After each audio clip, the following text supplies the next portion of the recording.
आज के इस वीडियो में हम लोग बिहार बोर्ड के 11वीं कक्षा के लिए निर्धारित पाठ्यपुस्तक दिगंत भाग 1 में संकलित मीरा के पद शीर्षक पाठ के अंत में दिए गए प्रश्नावली के प्रश्नों को बनाने का प्रयास करेंगे।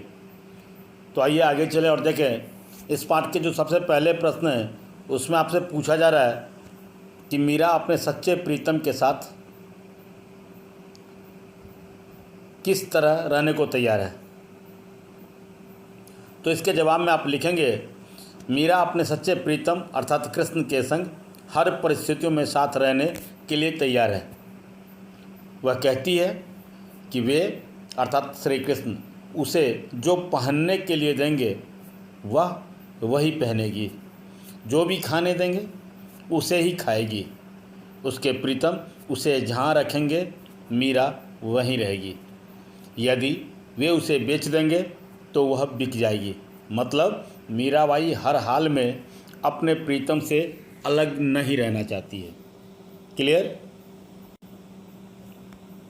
अब इसके अगले सवाल हैं कि मेरी उनकी प्रीत पुरानी उन बिन पल न रहाऊं का आशय स्पष्ट करें। तो इसके जवाब में आप लिखेंगे कि उपरोक्त पंक्ति का आशय अत्यंत प्रेरक और शाश्वत है।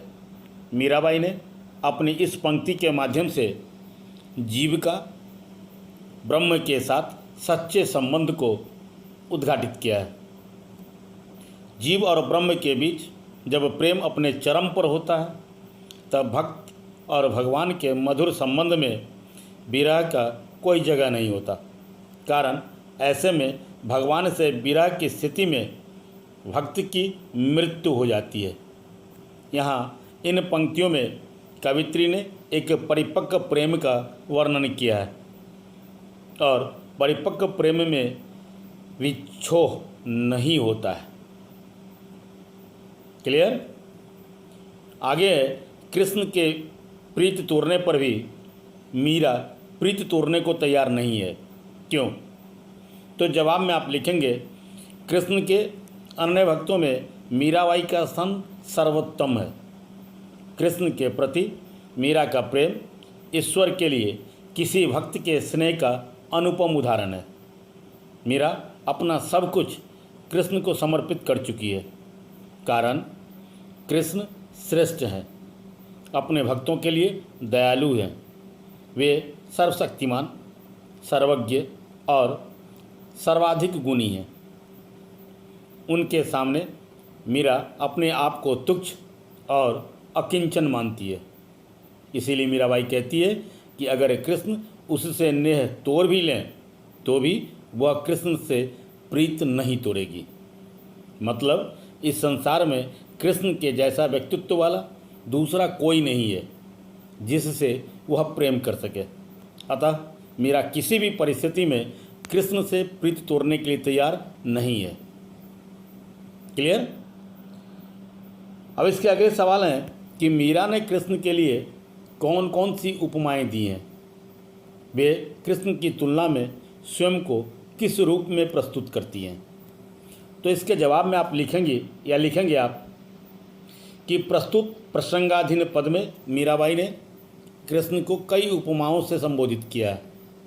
अर्थात कृष्ण के लिए कई उपमाओं का प्रयोग किया है, जिसमें तरुवर, सरोवर, पृथ्वीराज हिमालय, चंद्रमा, मोती और सोना अर्थात कनक या कंचन बोले, जो भी बोले।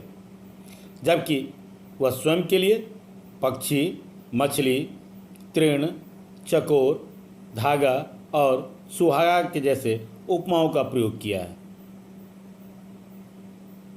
क्लियर। अब है कि तुम मेरे ठाकुर मैं तेरी दासी। इस पंक्ति में ठाकुर का क्या अर्थ है। तो इसके जवाब में आप लिखेंगे कि प्रस्तुत पंक्ति में ठाकुर शब्द का प्रयोग कवित्री के द्वारा किया गया है। यहाँ कवित्री मीराबाई ने ठाकुर शब्द का प्रयोग मालिक अथवा स्वामी के अर्थ में किया है। ठीक।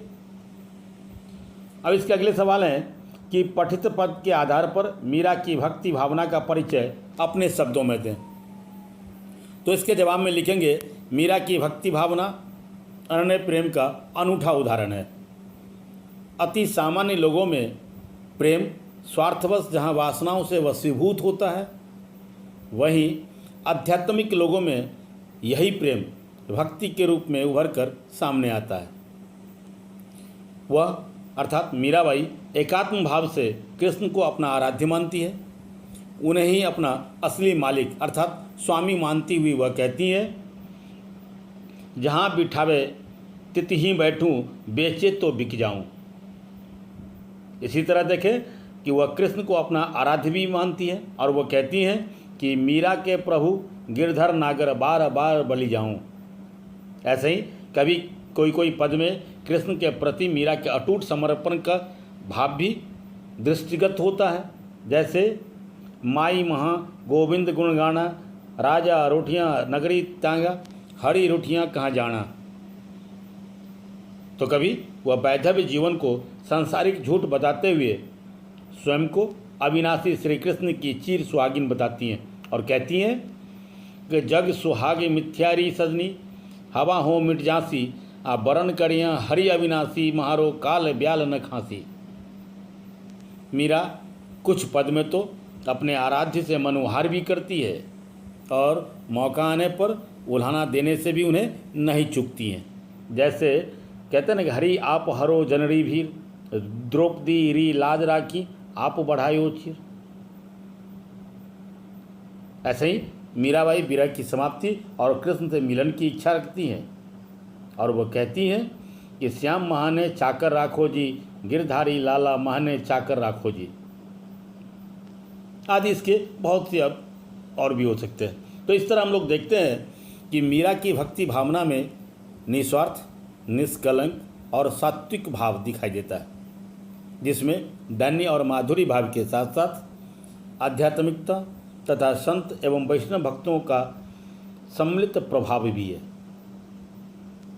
क्लियर? आगे है कि गिरधर मारो सांचो प्रीतम। यहाँ सांचो विशेषण का प्रयोग मीरा ने क्यों किया है?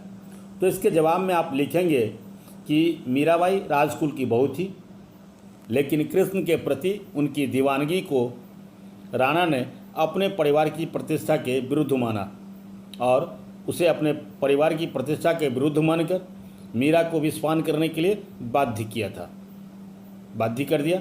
मीराबाई के विस्फान के बाद भी जब वह बच गई, उसके बाद अर्थात इसी घटना के बाद मीरा को यह विश्वास हो गया कि उसका असली मालिक श्री कृष्ण है, वही उसके सच्चे सहायक भी हैं।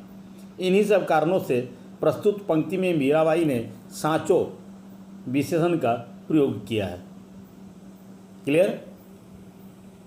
आगे मीरा की भक्ति लौकिक प्रेम का ही विकसित रूप प्रतीत होती है।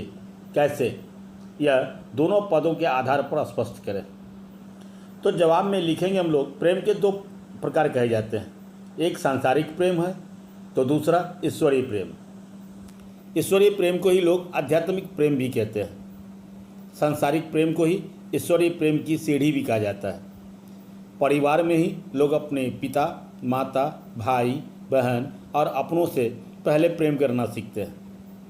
सांसारिक प्रेम करने वाले ही ईश्वर से भी प्रेम करते हैं। इहलौकिक प्रेम में पति और पत्नी के प्रेम को अटूट कहा गया है। इसे जन्म जन्मांतर के संबंध का नाम दिया गया है, जहाँ दोनों एक दूसरे पर आश्रित होते हैं। संभवतः इसी कारण मीराबाई ने अपने पद में कृष्ण को अपना कभी पिया, स्वामी, प्रभु आदि नामों से संबोधित किया है, तो कभी प्रीतम कहकर संबोधित किया है या प्रीतम कहकर बुलाया है। मीराबाई सामान्य स्त्री की भांति हर तरह की परिस्थितियों में अपने स्वामी श्री कृष्ण के प्रति एक निष्ठ बनी हुई है। इस प्रकार कहा जा सकता है कि मीराबाई की भक्ति इहलौकिक प्रेम का ही विकसित रूप है। क्लियर? तो ये थे बिहार बोर्ड के 11वीं कक्षा के लिए निर्धारित पाठ्यपुस्तक दिगंत भाग 1 में संकलित मीराबाई के पद के पाठ के अंत में दिए गए प्रश्न और उन प्रश्नों के उत्तर। आशा है ये वीडियो आपको अच्छा लगा होगा। ये वीडियो आपको पसंद आया हो तो आप इसे अवश्य लाइक करें, इसे अपने मित्रों तक शेयर करें और अगर अभी तक आपने चैनल को सब्सक्राइब नहीं किया तो चैनल को अवश्य सब्सक्राइब करें, बेल आइकन जरूर दबाएं ताकि समय से नए वीडियो का नोटिफिकेशन आप सबको मिलता रहे। आप देखते रहे हिंदी ट्यूटोरियल क्लासेस। धन्यवाद।